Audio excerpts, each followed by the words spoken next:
Ndabaramukije cyane ndabaramukije cyane abasanzwe mudukurikirana ku rubuga rwacu rwa Youth Media TV. Sindabibagira kandi simpengeshanya kuguma ndabazanira bishasha bijanye n'ukuntu twoshobora kwivura dukoresheje ibimera. Ariko tutarabandanya, nasaba mugire share, like, subscribe na comment ku rubuga rwacu rwa Youth Media TV kuri TikTok, Instagram, Facebook na YouTube. Ni Youth Media TV 257. Hanyuma uyu munsi nagomba tuganire ku bakenyezi. Abakenyezi benshi barafise ibibazo bitandukanye kandi byinshi cyane bivanye n'ukuntu mu buzima babayeho bwa minsi yose, n'ukuntu basanzwe bafise imikorere, nuko basanzwe bakora. Ariko uyu munsi hariho ikiganiro nagomba tuvugane ko kijanye n'ukuntu bashobora kwivura bakoresheje ibimera. Abakenyezi n'abantu benshi, ni benshi cyane kandi n'abantu bakunze kugeramirwa n'indwara zikomakomeye, indwara zifatira mu bihimba by'irondoka canke zigafatira mu bindi bice bigize umubiri. Ahanini uno munsi tugomba tuvugane ku kibazo kijanye n'ukuntu bashobora gufata inshinge, ibinini canke ivyo bita ubugegene, ari byo bita planning family mu rurimi rw'icongereza, canke kuvyara ku rugero mu rurimi rw'iwacu rw'ikirundi. Zirya metode barazifata, ariko ni metode zikunze kugira izindi ngaruka zikomeye cyane ku magara yacu. Rero ico twagomba tuvuge ngiki, ico twagomba tuvuge, burya umaze kuja kuri metode hariho intungamubiri zimwe zimwe zishobora kuba zica zihagarara gukora mu mubiri, kubera ko hariho dufate nka communication, dufate nk'itumatumanako ry'amakuru yo mu gitereko n'ubwonko. Ivyo birafise kononekara ku buryo umudamu adashobora kugira ubushake, umudame ashobora kugira ibibazo byo kudasubira kuja mu mihango, umudame bikanka ko asubira kuba yoshobora gusama, umudame bikamutera kuvyibuha cane, bikamutera ibibazo byo gucika amafyigo, gucika umugongo, hanyuma kwamamene ku mutwe, kubona ama stress. Ivyo byose ni ingaruka zishobora kuba ziterwa n'ivyo bibazo aba yagiyeko vy'ama metode. Hariho n'abandi bashobora kuja kuri metode ugasanga imihango iraza ariko arabomoka cane, ugasanga n'umuntu yama ariko arabomoka rwose cyane, kandi n'iminsi yahora ajayo ikiyongera. Nimba yahora ajayo iminsi 3 ugasanga iminsi 5, iminsi 7, harimo n'abamara indwi zibiri. Urumva rero, canke hariho n'abandi bishobora guhinduka ukadusanga baja mu mihango 2 mu kwezi. Rero ivyo byose birashobora kuba biterwa na metode aba yaragiyeko. Ariko kandi tukaba tutibagiye yuko ivyo byose iyo umaze kuja kuri metode haca habaho ihungabana ry'amahormone, ku buryo amahormone zica zipanguruka, ukazusanga umudame umubiri wiwe wongeye kwipangurura. Rero kugira ngo uzoshobore kwipanga ukundi gushasha, ukazusanga n'ikibazo. Anyway, rero ico nashaka tuvugane ku bakenyezi bashobora kuba bafise ikibazo c'uko bagiye kuri metode yariyo yose. Ube warafashe ibinini, ube warafashe urushinge, ube warafashe kajya kagegene, ivyo byose mwijambo rimwe tuvyita metode, planning family. Rero uno munsi ndakuzaniye amakuru y'ukuntu ushobora kwivura ukoresheje ibimera. ibimera uno munsi ngomba tuvugane ku bimera bibiri, ariko muri iki kiganiro ndakubwira ikimera kimwe, hanyuma ikindi kimera ushobora gukoresha naco nzokishikiriza mu yindi video. Uno munsi tugomba tuvugane ku kimera bita ikasiya.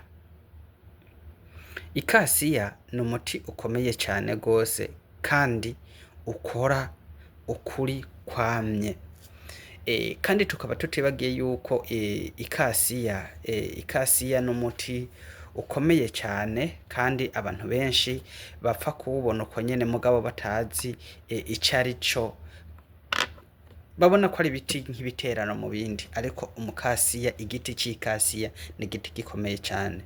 Kandi nkibutsa yuko ku giti c'ikasiya, igiti c'ikasiya gikora ibintu bikomeye vyose, kandi igiti c'ikasiya ikintu carico cose gikora ikintu caco. Dufashe ku mashugwe, tugafata amababi, tugafata imbuto, tugafata ibivuvu vy'igiti c'umukasiya, tugafata n'imizi, ivyo vyose ni umuti, ariko buri kintu cose gikora ikintu caco. Rero uyu mwanya ikintu nashaka tuvugane ku muti w'abantu bagiye ku buryo bwo kuvyara ku rugero canke kuri planning family.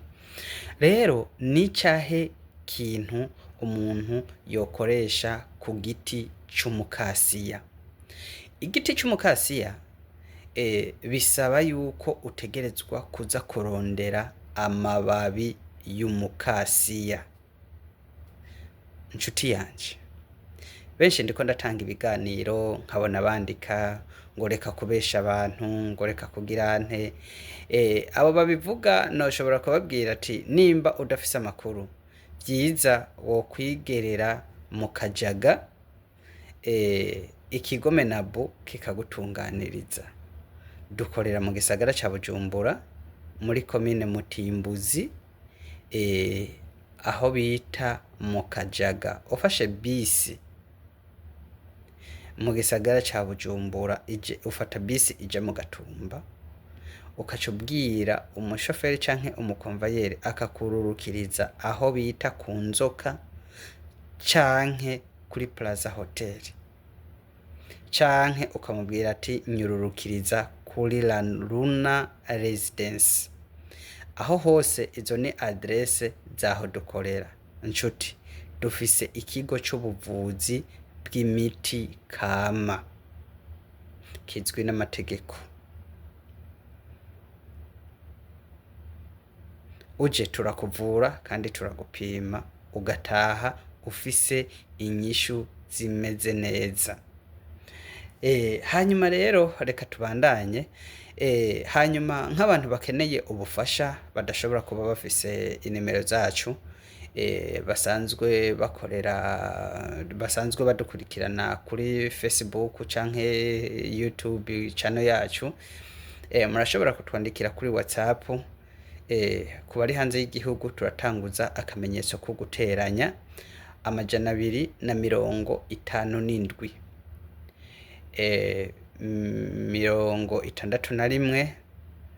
22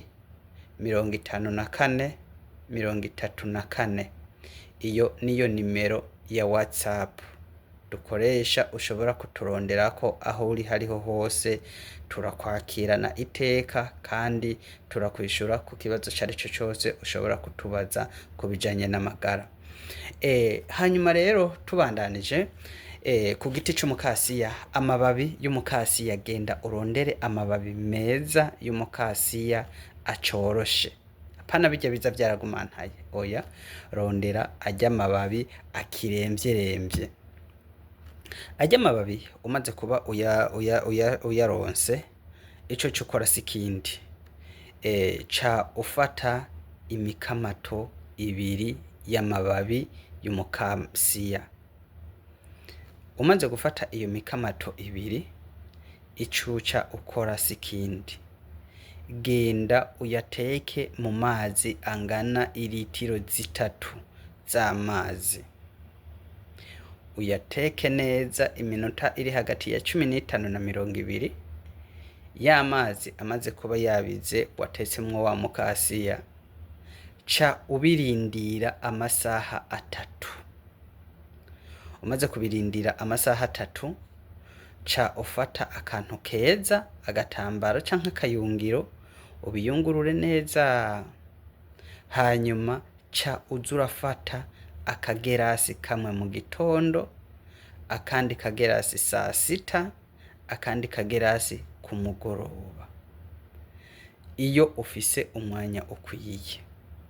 Udafise umwanya ukwiye, fata akagerasi mu gitondo, akandi kagerasi ku mugoroba. Nshuti yanje, uwo muti nuwufate iminsi itari munsi ya 7. Uzogaruka umpa amakuru. Icitonderwa, umuti ntuwufate uno munsi nejo ngo sindiko ndabona igihinduka.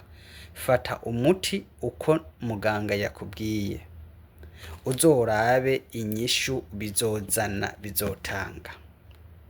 Rero ikintu no kubwira abantu benshi, murakunze gucika ivutu. Umuti ukawufata uno munsi, ukawufata nejo, hirya yejo ukacubureka. Nshuti yanje, na malaria uriko urayifatira umuti, ugacikiririza dozi y'umuti wa malaria hagati, uzoyumva kuronse kamitende. Ariko umunsi yagarutse, malaria ntuzoyikira, irafise kuguhitana canke ikaguhitaneza. Rero nagusaba, fata umuti neza ku rugero rwiza. Ikindi ciyongereyeko, umuti w'umukasiya kirazira ko umudame yibungenze awufata, kirazira umudame yonsa ko awufata. Umuti w'umukasiya kirazira abo bantu ko bashobora kuwufata, umuntu yibungenze, umudame yibungenze canke umudame yonsa. Ariko ku muntu azi yuko atonsa, atibungenze, uwo muti arafise kuwufata. Kandi bikaba vyongeyeko, umukasiya nyene uravura n'ubugwayi bwa infection urinaire. Uwufashe neza ku rugero rwiza, infection urinaire murasezerana burundu kopokopo. Iherere ico nogusaba, gerageza uze uradukurikirana ku rubuga rwacu rwa Youth Media TV 250, kuri Facebook, Twitter, Instagram, cyo kimwe na Facebook. Ikibazo cyarico cyose wumva ufise aho datahuye, baza muri commentaire, hanyuma natwe turakwishura tudahengeshanije. Murakoze cyane abasanzwe mudukurikirana. Hanyuma abakeneye kumenya byinshi birebire, mwogarukira ku kigo cyacu ca Menabu, ariyo Medecine Naturelle Burundaise, aho dusanzwe dukorera mu Kajaga. Murakoze cyane.